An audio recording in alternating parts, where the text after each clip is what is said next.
What's going on, everyone? So welcome to my latest video. This is my review for the 2025 film One Battle After Another.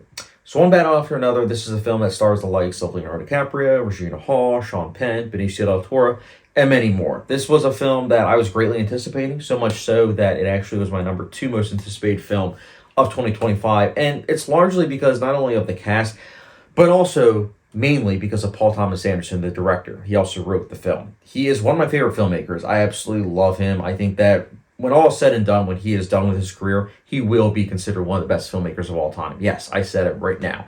He's great. He's done such films as Boogie Nights, Magnolia, Punch Drunk Love, There Will Be Blood, The Master, Phantom Thread, and many more. I think his range is incredible, and I'll get into his filmography a little bit more in a second, but what I will say is this. I'm filming this video on March 25th of 2025. I saw this film March 23rd of 2025. See, what happened was, last week I stumbled on an article on Facebook from something that someone shared, asking if anybody was going to be seeing One Battle After Another. And here it is. Here's the screenshot just to prove that. And I looked at it and I cross-referenced, a couple sources just to make sure that it was, legit. And it was. So I saw that they were having a screening for this film 6+ months in advance. And not only that, but it's a film that there wasn't even a trailer. There wasn't really a poster for this film. So for me to get to experience one of my favorite filmmakers, his next film, that I don't know anything about on the big screen 6 months early, I had to take advantage of it. So I ventured out in a couple hours on my way with one of my friends to see this film. And it was great because I had to sign NDA forms. I got to do a survey afterwards. I had to give up my phone, my watch, just so that way it was just me and the screen as well as everybody that was there. And it was great because there were people that were coming from New York, people that were also coming from PA, some people that were coming from New Jersey, but it was still a couple-hour drive. So it was nice just, getting to talk to people that were random and everything and just, talking about if they were a fan of Paul Thomas Anderson, how they heard about the screening. It was a nice communal experience. And the film itself, I'll put it to you this way. Paul Thomas Anderson, circling back, he is a director that when you look at him, There Will Be Blood, he had a style about it. He had, a Scorsese-esque approach where the camera was constantly moving. The editing was frantic. There was an ensemble cast. Just a very fast-paced nature about his films. That's just how it was. And I loved it. But then you get to Punch Drunk Love and you start to see that he's veering a little bit away from that. And then There Will Be Blood, it's like, you see that it's a more precise style. There's a lot more shots that, last longer than a couple seconds. There are still long takes, which is what he's known for, but it wasn't long takes, that are tracking shots. It's more precise camera movement and just, an emphasis more so on just stillness. And that's something that I liked. I think it was cool to see him grow as a director, but I know that there are a lot of people that don't like PTA post There Will Be Blood. So I was very curious because his films post There Will Be Blood are also quite slow, which again, I'm fine with, but I know some people that aren't. So I was very curious to see where this film was going to fall. And I will just say this.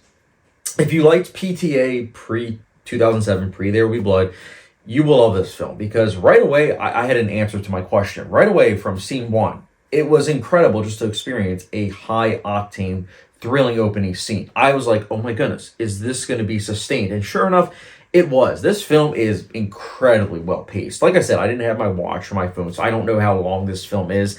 I don't know if they're going to be cutting anything, but as it stands, please do not change anything. This is a perfectly paced film.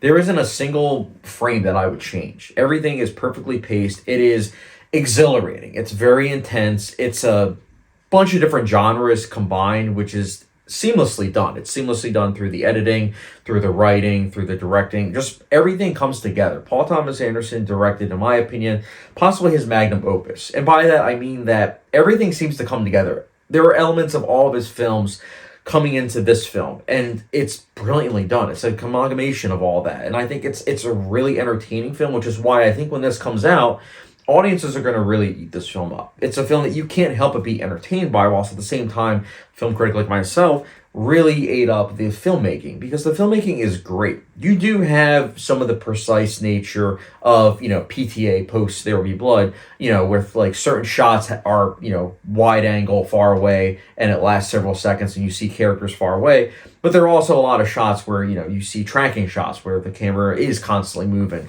And it's nice to see a combination of that. Johnny Greenwood gives one of his best scores. It's exhilarating. PTA has a couple action scenes. One in particular towards the end is a car chase that pays homage to Bullet. It is very tense. Very, very tense. And I absolutely loved it. The ending, I think, is perfect. That's one of the things that I will say now that I've actually gotten my first NDA film screening. Afterwards, you get told, like, from 1 to 5, how you liked the ending, how you liked certain actors, the opening scene, stuff like that.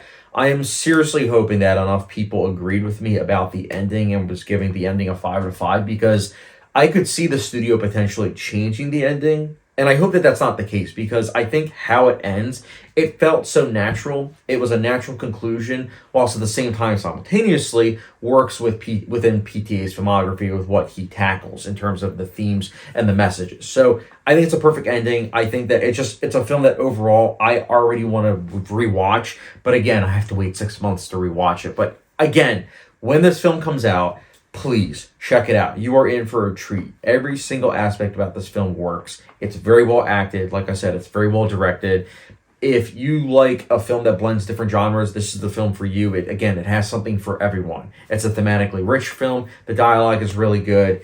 And it's just a film that I can't help it, a couple days later, still thinking about this film and really itching to rewatch this film, because as it stands, I loved it. And that's why I'll personally be giving it a...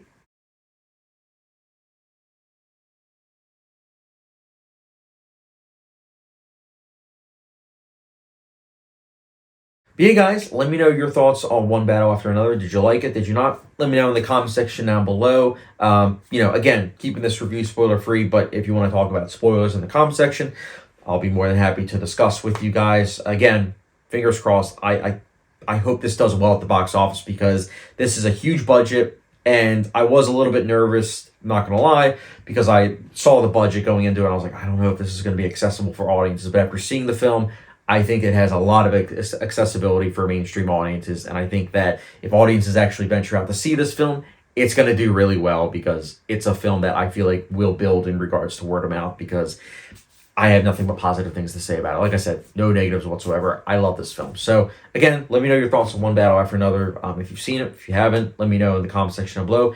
And as always, if you haven't done so already, follow me on Letterboxd, Patreon, subscription, notification bell, and I will catch you guys later.